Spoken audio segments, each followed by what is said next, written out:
বাংলাদেশে ব্যক্তিগত নিরাপত্তা ও ব্যবসায়িক প্রয়োজনে আগ্নেয়াস্ত্র রাখা গেলেও এই লাইসেন্স পেতে হয় কঠোর প্রক্রিয়ার মাধ্যমে।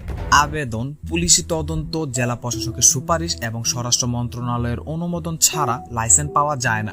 2016 সালের আগ্নেয়াস্ত্র লাইসেন্স বিধিমালায় বলা হয়েছে, আগ্নেয়াস্ত্রের জন্য আবেদনকারীকে হতে হবে বাংলাদেশি নাগরিক, শারীরিক ও মানসিকভাবে সুস্থ, 30 থেকে 70 বছর বয়সের মধ্যে এবং পিস্তল বা রাইফেল লাইসেন্সের জন্য পরবর্তী 3 বছরে কমপক্ষে 3 লাখ টাকা করে করদাতা হতে হবে।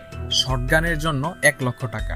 তবে বিশেষ মর্যাদা সম্পন্ন ব্যক্তিরা যেমন স্পিকার, মন্ত্রী, প্রতিমন্ত্রী, উপমন্ত্রী এবং তাদের সমমানের ব্যক্তিদের ক্ষেত্রে এসব শর্ত শিথিলযোগ্য, অর্থাৎ তারা বয়স ও করের শর্ত ছাড়াই লাইসেন্স পেতে পারেন। গত রোববার হযরত শাহজালাল আন্তর্জাতিক বিমানবন্দরে অন্তর্বর্তী সরকারের যুব ও ক্রীড়া এবং